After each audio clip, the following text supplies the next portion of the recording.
students. I better not.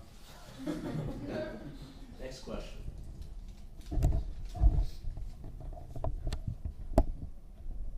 How do we fit into society when everything is sexualized? Oh, I'm sorry. That's a good one. That's next question. Oh no. What is the best advice you can give towards studying in college? Oh man.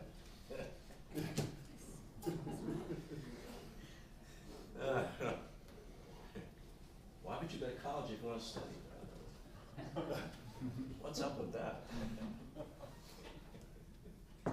I don't know. I think everybody is different when it comes to those kind of things. Everybody's different. That's an impossibility. I don't know how to answer that question. You've got people from my youngest son who is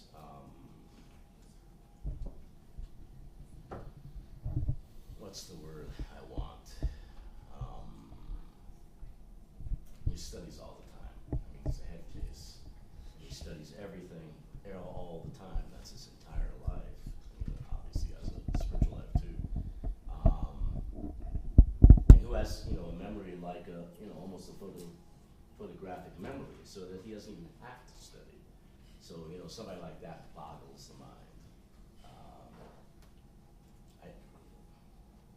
The way I would answer that is, like anything else, you're talking about a discipline, and one of the things that you're dealing with in life, whether it's a prayer life, one of the let's talk about prayer life. One of the beauties of my prayer life is that as an Orthodox Jew, I was raised to say morning prayers, to say prayers in the afternoon, to say evening prayers, and of course the Catholic tradition of the office is based on Jewish tradition.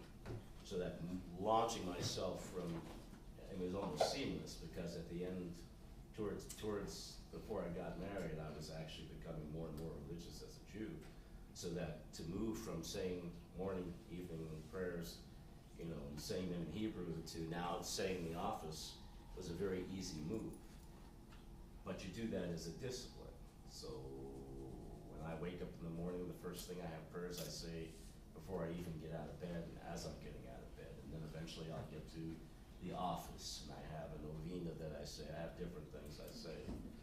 Do I feel like saying them all the time? No, but after a while, you just do it. And sometimes the prayers pull you along. Sometimes the words that you read are not necessarily felt inwardly, but by having that discipline, you're always in touch. So, personally, I never feel not in touch with God. Sometimes I say, back off, buddy. But God's still there. So, somehow or other, God's still there. So studying is no different. Studying is a discipline, whatever it's going to take for you. And if you're the kind of person that has to cram, set that set aside and know that when the test is Thursday, you're going to cram all day Wednesday and do your job, however that works for you. I don't know if that's a helpful answer to your question, but it really is a part and parcel of discipline. And I think prayer life, investment in prayer life, and investment in the discipline of going to church, investment in those things, bring everything else along. They help you in every other part of your life in terms of creating that discipline, including investment in your vocation, whatever that vocation may be. I don't know if that's helpful. Anybody else want to talk about studying? I just wanted to ask, Father Artur, do you feel like there was anything that sort of set aside about studying in a rigorous manner in a seminary than at a different, like university or academic setting? You mean the style of study? Yeah. Well, when I studied, it was different, because when I started, the churches just came out of underground, and the seminary was not built yet until the end, and we studied in the boxes for the builders. There were 8 of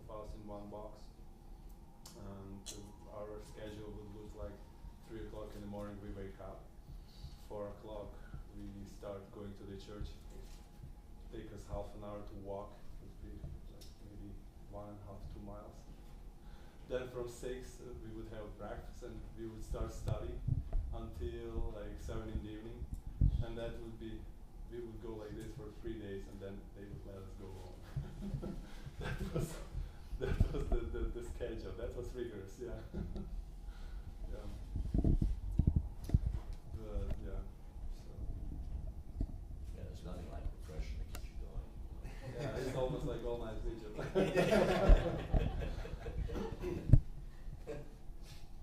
Alright, next question. Sexuality? No.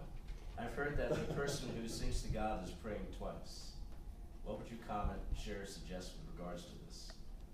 Parentheses, I play a couple of instruments, but it's not always easy to put many thoughts in order for a song or song prayer. Well, here's the thing.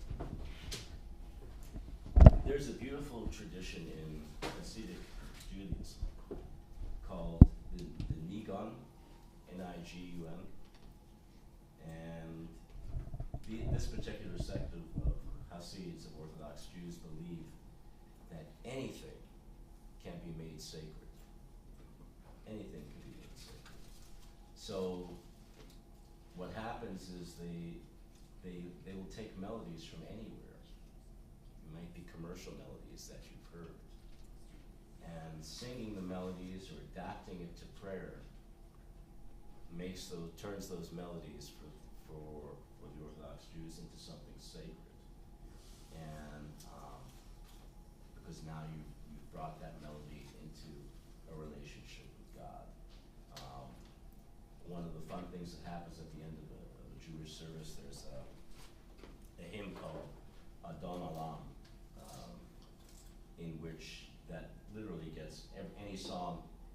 The joke is that those words can be set to any music, so it does get set to any music at the end. People find all sorts of ways to sing it to any music. So extrapolating from there,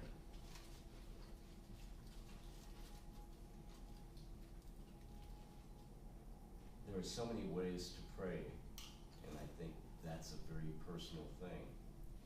So one can simply sing a melody that becomes a prayer, if that's what you're talking about. One can simply be meditating as one is playing instruments and send that thought up in prayer. I remember at one of the compositions I wrote, I was looking out over a river and imagined myself as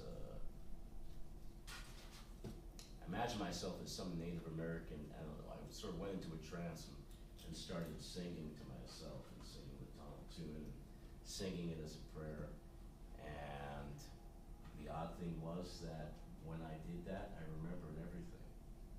And later on, wrote it down, it became part of a piece of mine that was actually a setting of all Native American songs, but that wasn't the intention then. So there are many wordless prayers that get said. There are many ways of devoting yourself in that way. But I certainly hope that St. Augustine's tenet of singing is praying twice is true, because that's going to be a good fortune for me. But singing can mean melody, singing can be stringing together words, singing could be silence, in the silence of your mind, and letting that silence become a prayer. It's really about forging a relationship in so many ways. So I meant what I said about always feeling God's presence. So I remember, I remember about 19 or 18, being at my college and being really stoned and walking in the woods, and all of a sudden, I'm a good Jewish boy, all of a sudden there was the Virgin Mary looking at me, in the middle of the woods, and of course being stoned, I said, okay, yeah, right. But that image never left me. You know, that image was still there, and it reminded me, I'm always reminded, that again, you know, at that point in my life I was saying, back off. God was there. God always shows you that He's there in so many ways. So praying becomes a part of that. Did I tell you the story of my last confession? Did I do that a couple weeks ago? I can't remember. So, my last confession, I was I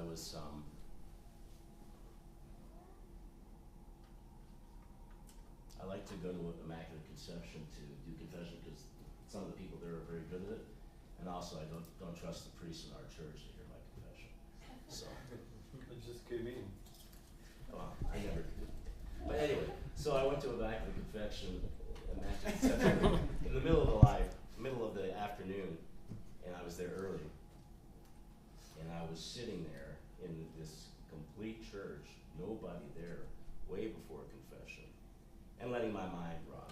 And it was not a good day, and I get really nervous with confessions, and, you know, how I'm gonna say that, and all kinds of things. And I was letting my mind run to the point of saying, I think that's natural. You do that at all times of life, even if you're a believer. I was letting my mind go and say, oh God, are you really there? You know, all these things are happening. Are you really there? Which is actually very stupid of me at that particular day, because the day before was the 11 inches of snow, and I managed to get home from this guy's church. That's you know, why you went to confession. driving through the snow. God was watching over me, because there's no way I should have made it all the way home in that ridiculous snow, but I did. But I was in church thinking about that. And all of a sudden, a guy walks into the church. He's walking right up to me. And what's going on? And he reaches over and he says, is this your key? I said, what? Is this your key? I said, wait a minute, that looks like my car key. Yeah, I found it outside. It was lying on the ground somewhere and all that, you know. And all of a sudden, I'm presented with this uncanny thing, because I'm thinking about, are you present, God? This guy comes in and gives me my car keys, without which I couldn't drive. You know, from there you start meditating. And God's telling me, these keys are mine. You can't go anywhere without me, whether you know it or not. And by the way, here's your key. Now you can move around. You know, so I had my answer right then and there. It is an extraordinary coincidence, if you want. I don't think so. And we get those answers through life. Sometimes we don't. Sometimes we get, you know, it's a dark night of the soul. But it's a beautiful way, you know, singing or wordless melody, or even meditation. It's a beautiful way of letting yourself be with God, if that's where your thoughts want to go. I don't know if I'm answering, but I'm riffing here. So, another question? The rest of your confession. What's that? You're gonna tell us the rest of your confession. No, after that, the confession was a, what's the word? Actually, it didn't make a difference. I had my answer before I even got to the confession, right? Which was, you're forgiven and God is with you. That was one of the great things. I did go to confession, but I knew right then and there that, certainly, the confession was superfluous, because I had an answer. And it's a wonderful thing.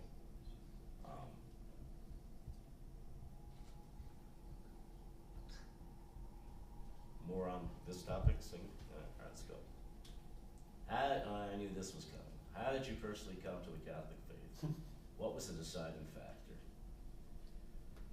Oh gosh, I don't know. Actually, if you want to know how I came to the Catholic faith, which is I'm going to tell you, there are 2 books. I just happen to have them. There are 2 books different books in which the story of my conversion are told. One is called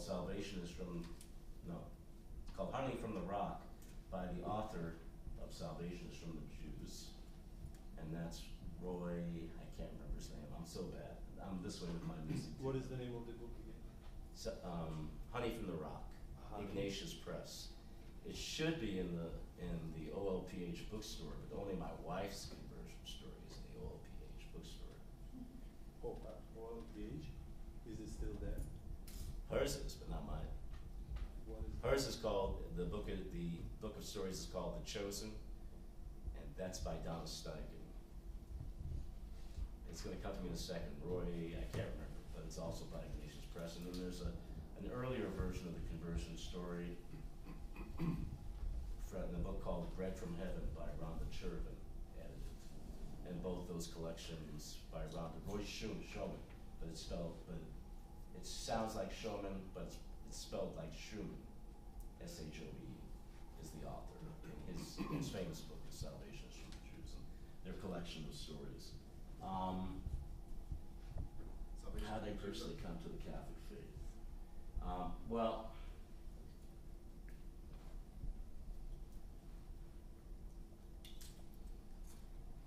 in a certain way, you know, it's different, but in many ways, it was probably not different than any of you who are sitting here and dealing with decisions in your life. Once I left home when I was 16, I told my parents I was going away to college. I was a very bad child. And so when I left home at 16, which was way too early to go, I basically led a profligate life for 4 years. Well, 6 years maybe.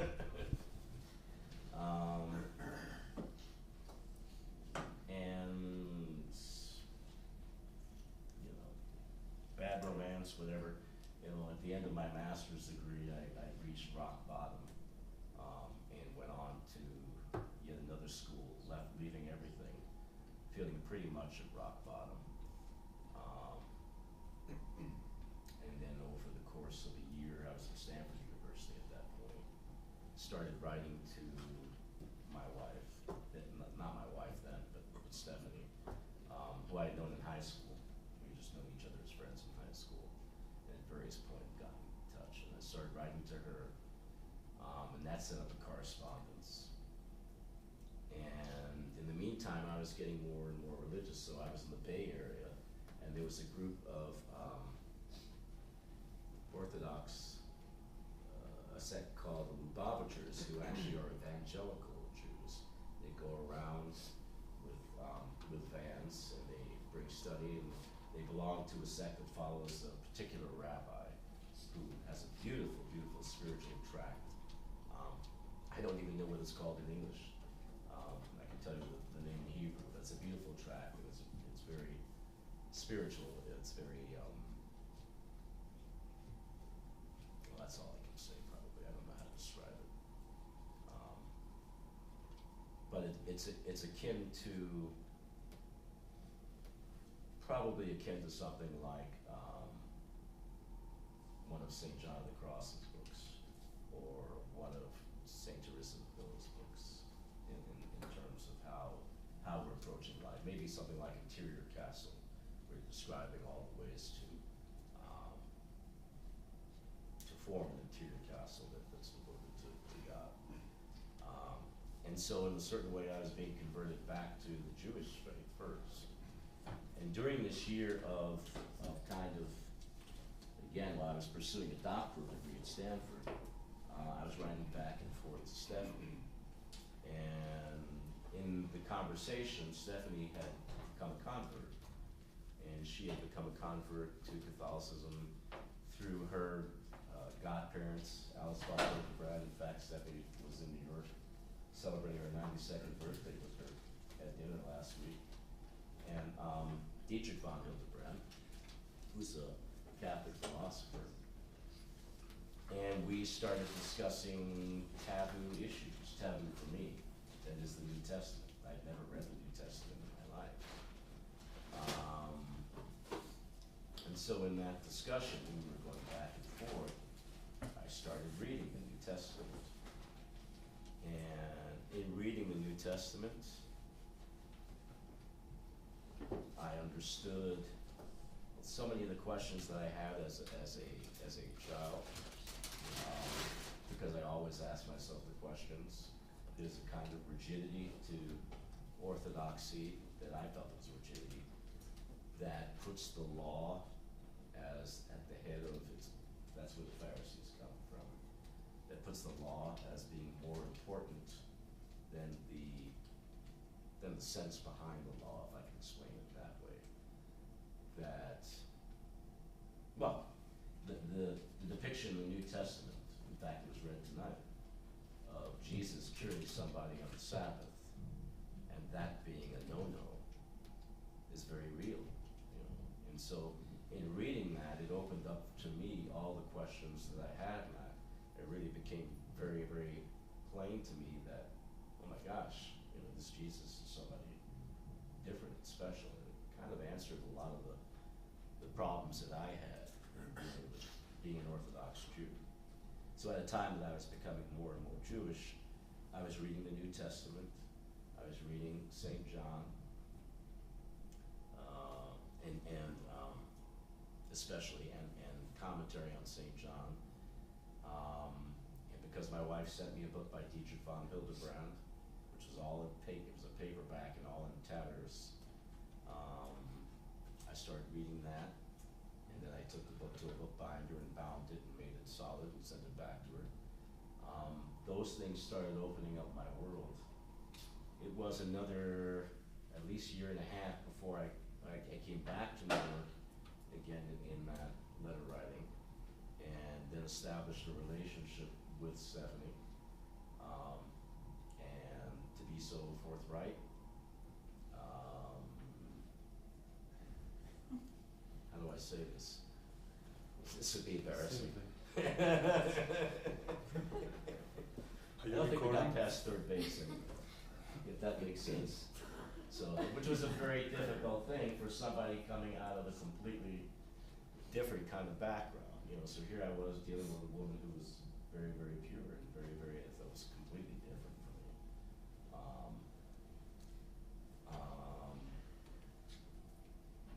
And over that year, I read some more. There were certain books that were very influential. I love St. Augustine's Confessions, because there's no question in my mind from St. Augustine that he was as much of a sinner as I was, so it really spoke to my heart. If you haven't read St. Augustine's Confessions, you really should, because it's not only a religious classic, but it actually is a literary classic as well. It really is one of the great books of civilization. It's an amazing, very easy to understand book. So if you haven't read that, I'd put that at the top of the list. But I read other things. I read Thomas Merton's autobiography, which spoke to me because I was from New York City and he was dealing with a lot of New York City things. But I suppose in a certain way, all these things had some merit, and then all of a sudden, then we got married, and we got married in a synagogue. Stephanie had special dispensations to get married. So, and we were actually going to the synagogue on Saturday and going to the church on Sunday. So it was kind of schizoid. And then all of a sudden she was pregnant, and that just about changed the world. It rocked my world. And all of a sudden, I realized that I'll get to you in a second. All of a sudden I realized that I was responsible for the life of a human being. And of course at that young age, you realize you're responsible for the life of a human being who is your child. The fact of the matter is we're all responsible for each other in a very real way. We are our brother's keeper. But that becomes more, I think, obvious as you get older. And even in the small things, when somebody says something that's not nice to you, that you turn the other cheek, or that you find a way to bring that person into a more positive atmosphere, that you owe that person kindness, you don't owe that person rebuke. But I'm getting off the subject. So I mean, all those things happened, and I did not tell Stephanie that I started to visit with a priest, a very good Catholic priest at Starkstead. I mean, all those things happen as part of the conversion, but it's a long process of faith that slowly changed me.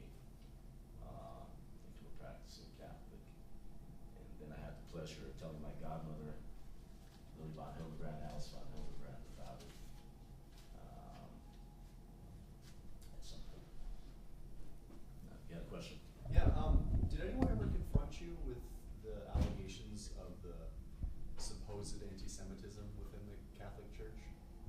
Oh yeah, well, I mean, that happens all the time. Whether it's this is the Catholic Church, whether it's the Protocol of the Elders of Zion, or whether it's the, I can't think of the word, Inquisition, whether it's the Inquisition or any of those things. But bad things get done by supposedly good people, bad things get done by bad people, and that's, Jews aren't immune to doing bad things either. That's just the nature of it. So, yeah, certainly that was a big deal. That was one of the biggest deals in my family, and that's a separate story of how I dealt with my grandfather and how I dealt with my parents. But certainly that was. So that's kind of the story of my conversion. If you want to read a more deeper, you can look at what I wrote. And they're different because one story follows more or less my relationship with Stephanie, and one story more or less ignores that relationship. Talking about conversion. I mean, there are many ways to talk about that because it wasn't one thing. I didn't see visions or anything like that. But in looking back on my life, I still say that there never was a time that I wasn't aware of God's presence in some form, which is a great grace. And sometimes you feel alone, but I really kind of know that God's always been there, like the key thing. I mean, there's no reason for me to have had those thoughts, and sure enough, just smacked me in the face and with the key and said, hey, God has a good sense of humor. At least my God does.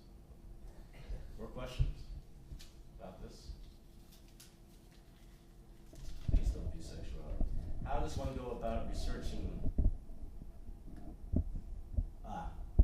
discerning if they are called to a religious vocation?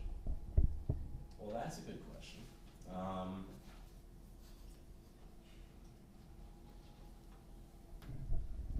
Well, let me answer it in the following way. I have two of my children are religious, and each one was different. In the case of sister,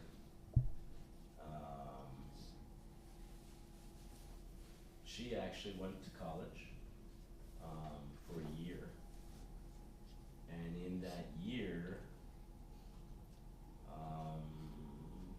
kind of felt that, I don't know enough, she hasn't been that disclosing, but I gathered there was somebody there who wanted to be her boyfriend, and in dealing with that, she realized that wasn't for her.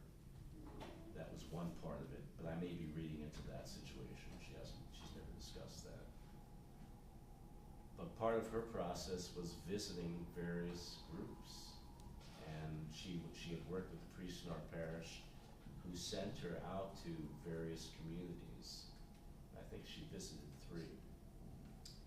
And fortunately, they were all really good communities, so in each place, she certainly was being given the direction of, this is the correct charism of our community, and this is what we do, and you have to spend the time thinking about this. So that's one of the ways you do that is in visiting the communities. If you're a sister, if you're a priest, I should have Father Artur answer that question. My son Nathaniel felt he was always called from the very beginning, but I don't know that if that feeling would have been there if we didn't have a religious background to begin with, if he didn't have the model of his sister going into the sisterhood, and if he wasn't being told by all sorts of priests, including those at OPH, that he had a vocation, which is part of the discernment process sometimes, where somebody's saying, you ought to think about that, looking from the outside and seeing you as a priest. So Father, how do you discern Well, if you have a vocation? I don't know, I'm not sure yet. Yeah, it's the call of each one of us is very unique, and some people do feel that they are called from the very childhood, and they are brought up in the religious environment, and they just go. My case was very different.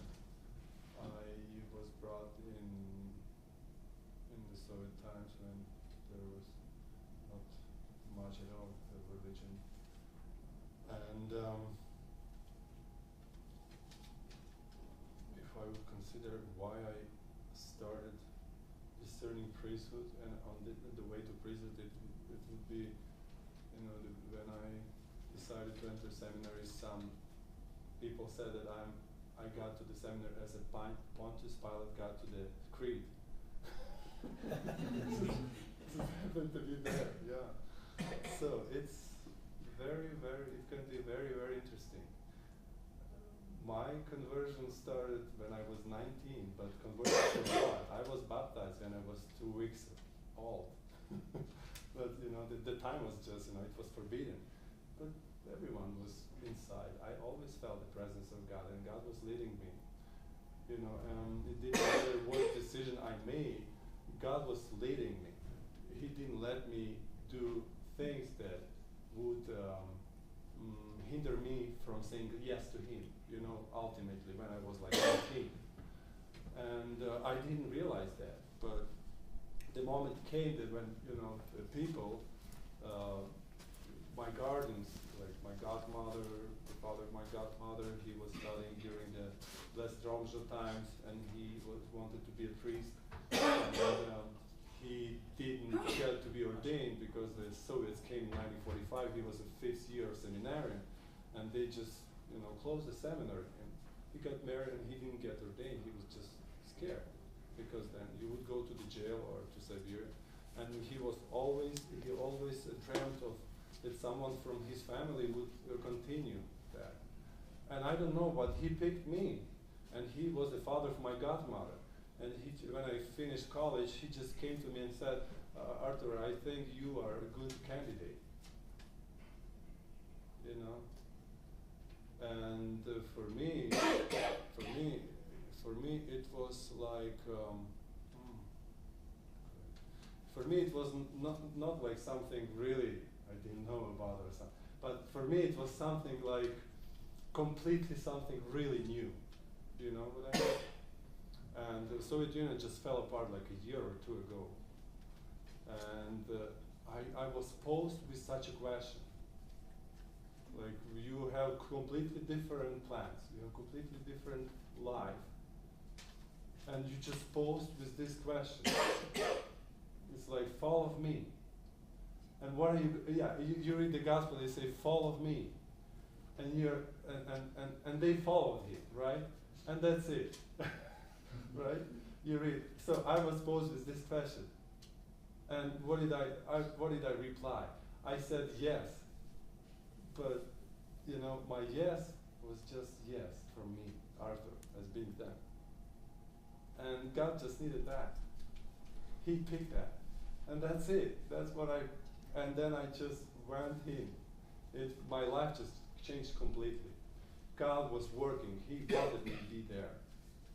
And whenever I made a mistake, he was just getting me back.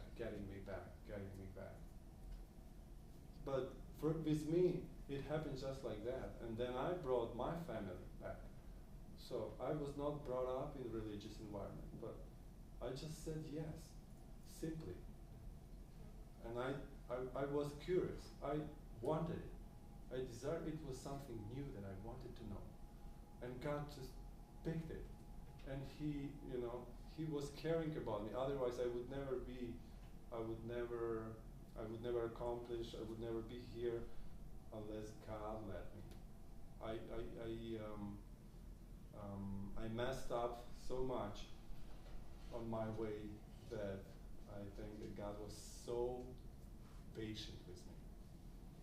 But during all the course, and the conversion goes continually, it never stops. And the only thing that I never gave up is prayer. That's true. If you pray, even though it seems to you that everything is dead, it's just words, God hears that. He is eternal. For him, time doesn't matter. If you pray, you push, I think it will work. God always listens to the prayer, and he will lead you, wherever you have to be. So. Follow? So this question that was asked, actually, Father has been answering it all along this other question, but the second part of the question is, for me, what was it like as a father in the sacrament of marriage to watch your son become a priest? And the answer to that was that one was easy.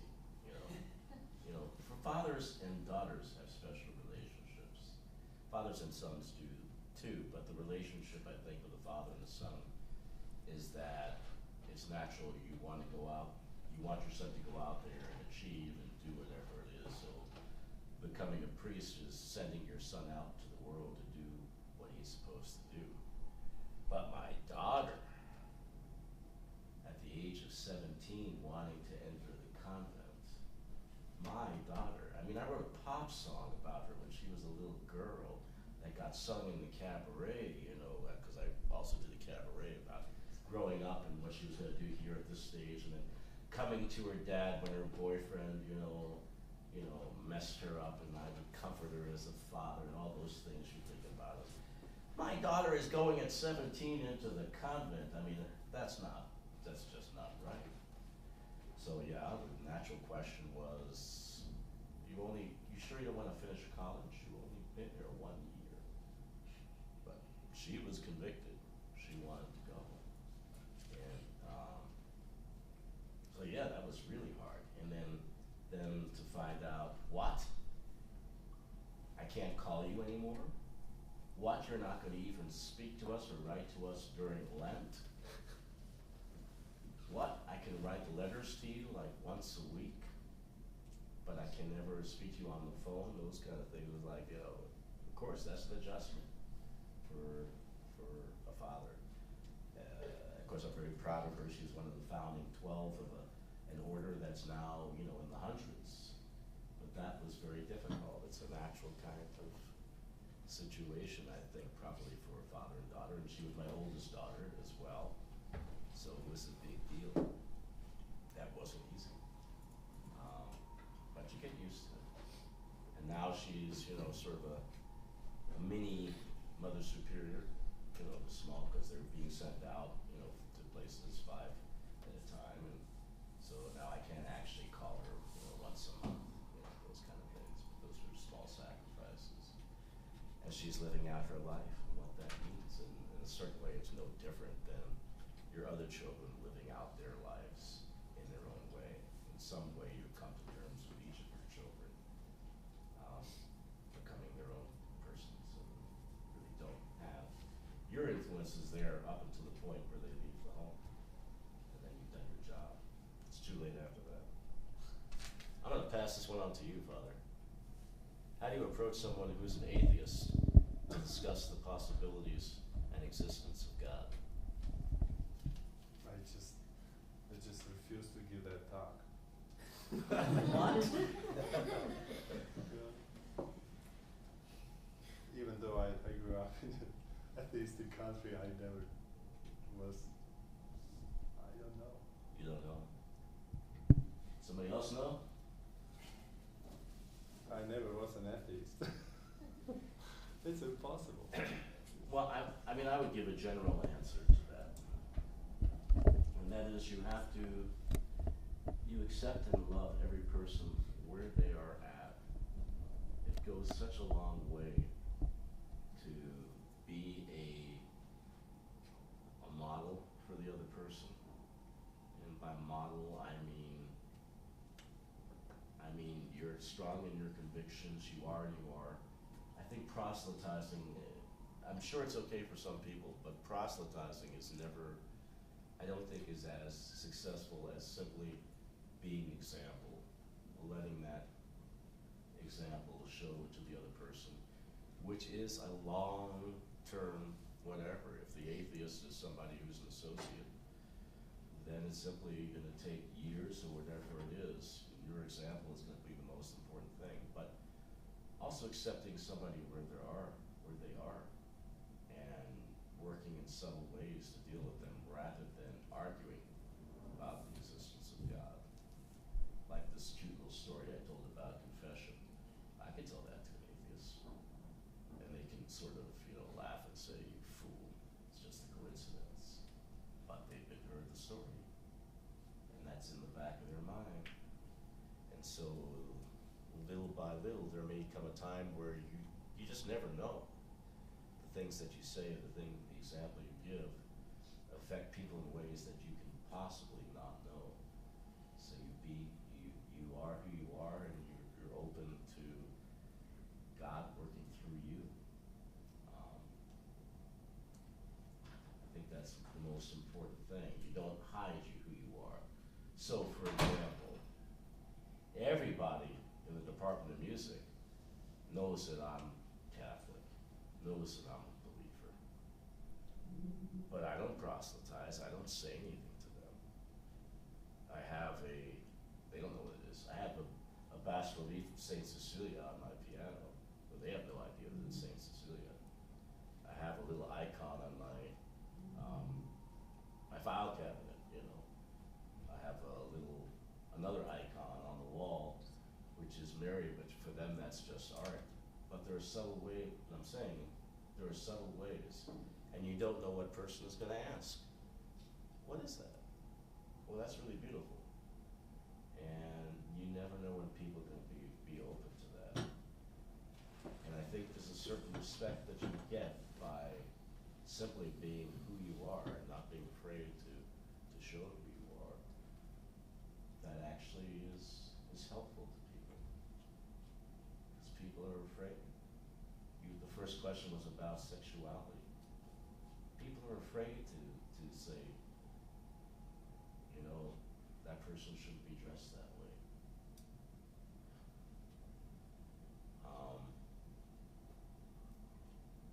So your example sometimes can really be helpful in ways you can't possibly imagine. But I would answer that generally. I never think it's about proselytizing, but for those who are evangelists, you may have certain ways of dealing with that, yeah. Isn't it, if you're actually talking to an atheist about God, seems like a lot of people don't think that God exists because they think God is some material being. Whereas if you can show them, so they're saying, well, there's no empirical evidence for it. So, like, I know that God exists, like I know that unicorns don't exist. So it seems like it's important to show them that, like, the Catholic God is something more transcendent than some material being. The most wonderful thing about atheists, there's that passage in the Bible about God spitting out the lukewarm. Atheists are ripe for conversion. They are so far to the other side, they're going to be the first ones to become really strong believers if they ever really get that grace. I think it's important too to kind of see where they're coming from. It's like, yeah, you don't know why someone believes. Is it because of science? Philosophy? Is it because their mom had cancer and died? People become atheists for a lot of different reasons. Like some grew up in an atheist household, but like everyone kind of has a story, and it's nice. Like I don't think they get asked enough. It's like, well, why do you believe that? And then they have to answer it. Well, why do you not believe in God? And then they'll come up with like, I don't know, they'll come up with arguments, and I think that's an important way, though, because then it shows your interest in them, but like a genuine interest, not just a I'm trying to convert you interest, so that I just want to be your friend to convert you, and then I don't care about you. It's like, no, you have to, out of care for that person and for their soul, like have a genuine interest in as to why they are an atheist. Yeah, the miracle, that's what I mean by accepting a person, taking them where they're at. The miracle is if a person never knew their father. The father left when they were 1 year old, and the mother has been a drug addict, been in and out, and they've been in a foster home. Why would they believe in God? The miracle is that if they could come to God out of that,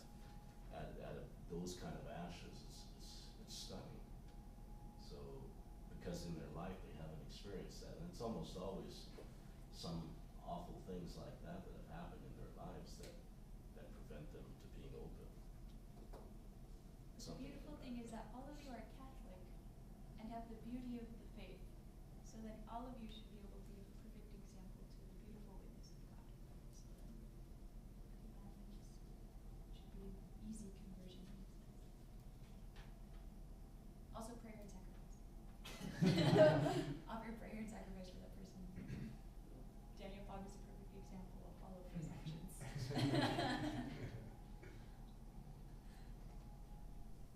And here's an interesting one.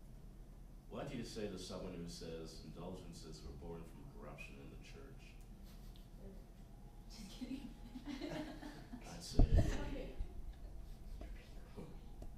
I want Father to answer that because I have a formal question, but my initial response to that is, I mean, why are you taking things so seriously?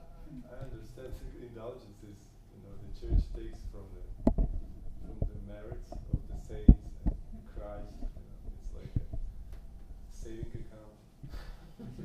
But this is something about Western church that in the East is, although we practice it in our church there in Ukraine, but it's something that's very westernized, you just take and materialize it. It's here.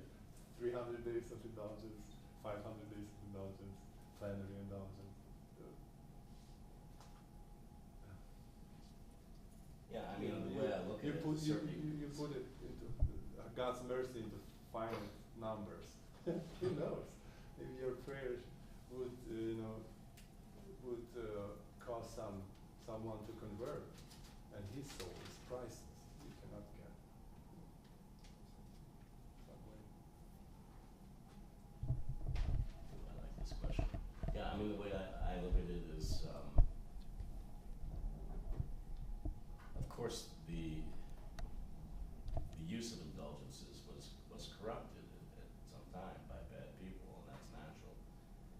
But the idea of indulgences, of doing acts, it's no different than, paying it forward, or whatever, all these things that come up, and, it's a very simple thing. There's nothing wrong with, but here's a prayer to say, for whatever reason. And so you say the prayer. There's nothing wrong with that. You're lifting that up in a way that, I doubt that there are many people who actually count the days for writing that down, whatever that means. So the next question, what is an Orthodox Jewish liturgical service like? Why does music matter for culture and morality? What is an Orthodox Jewish liturgical service like? It's actually very, very similar, to some services that you would see in Catholic or Protestant tradition, because of course they all stole it from Jewish service. So the Jewish liturgy would have several parts. The first part would be prayers leading up to the point where there are readings, and the readings are from just like except it's Old Testament, just like in the Catholic Church, the one set of readings is from everything but the Pentateuch, but the 5 books of the Bible. The main reading is from the Pentateuch, and it's cyclical, and you go throughout the year, and it takes a whole year to go through the entire cycle from Genesis to Deuteronomy, and it's planned that way, and it's associated with holidays and passages, just like in the Catholic Church. There's a sermon given by the rabbi. There's even collection of a sort. And then the second part of the service is longer, and there's prayers for mourners, just like you might have if you're saying a prayer at the end of the service in the Catholic and in the Byzantine Catholic Church. I think the Jewish service is a little bit closer to Byzantine, to Eastern Rite than Roman Rite, but both again stole from that. And doing those devotions on a Saturday may take as long as 4 hours. Also, portions of the readings are one part that's a little bit different is that the reading is divided up into 12 parts so that different people from the congregation are coming up and saying a little prayer,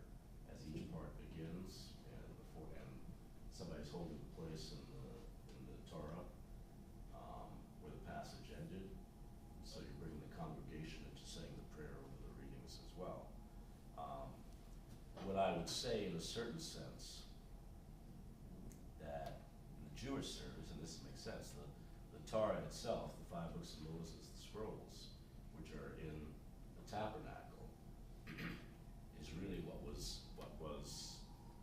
for a Jew, the written word. That's why books are so important. It's almost tantamount to the Torah being in some sects spiritually equivalent to God as the Word of God, which really, when you think about the beginning of the Gospel of John, has a whole lot of reflection there. So in fact, the coming of Jesus, the Messiah, into the picture is the fulfillment, where instead of the Torah as the central portion of worship through the Torah, the one God sends his Son. The Son is like a living Torah that you emulate, if I can put it that way. I don't know if other people express it that way, but that's the way I think of it. Music matters to culture and morality. Well, I could go on and on and on for that, but music is so transcendent. It's the one art, it's more than any other art, because everybody has music. Everybody hears sound. It's all around us. Everybody hears things in their head. And so everybody thinks they can make music and all that, but the beauty of that is that everybody has a relationship to music. And it's all over the world, It doesn't matter, if you play a rhythm in some completely distant land, some kid is gonna like that. There's nothing, it doesn't matter what the rhythm is and all that. So, in the sense of culture and morality, music matters because it is the one language that can bring people to God in a special way, that nothing else can do. There's a devotion in sound, and I'm very conscious of that. That can bring people to the beauty of what's going on around you. In the Byzantine Catholic Church, the seminal moment musically for me is the cherubic hymn, where you're invoking a spirituality in such a way that you're bringing all the spiritual emphasis into the church, and the people are experiencing it. So when the music is special, it enhances that. It makes it real to the people. You're not visualizing spirits coming down into the church, but you're hearing the beauty of that.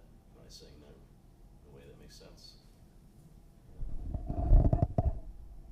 So it really is an extraordinary thing, an extraordinary privilege to be a musician in that way, and to serve God in that way. Running out of time? Why is there suffering? Oh, yeah. Somebody wanted, I'm going to answer these questions, but not as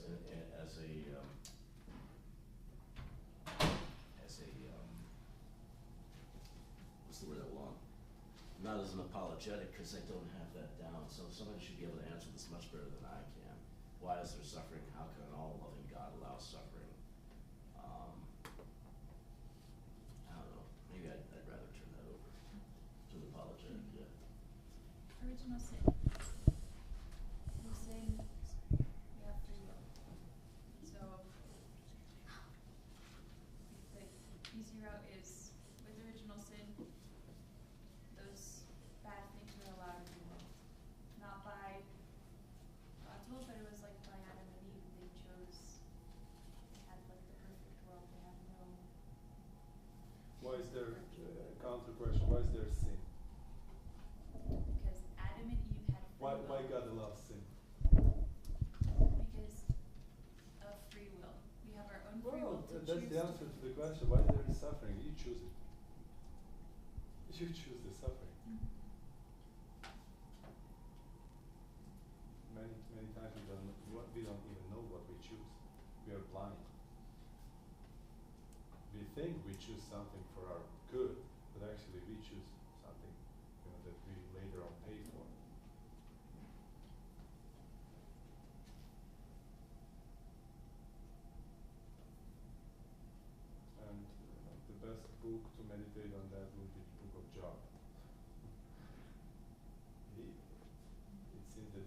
sin, but he suffered. Why? Because it's a mystery. Suffering can be redemptive. Can be made suffer because of the redemption of others. That's how Christ was made suffer. So the job was the prefiguration of Christ in some way. He suffered for others.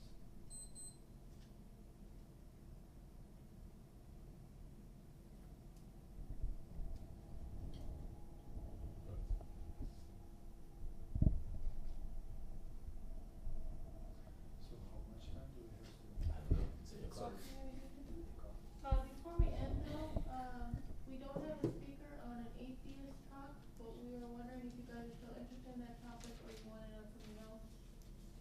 Father Chris would like to know. Any thoughts?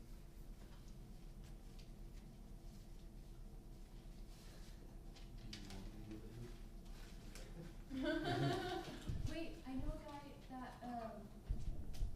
is teaching at a seminary, and his whole doctorate thesis is on proving the existence of God. I met him yesterday. Do you give contact information, Chris? Yes, I can remember what I was with yesterday because they're cold. Okay. Can we end this in prayer, Father? How much time do we have? I mean, if there's one more solid question that you wanted to get through, Dr. Ball.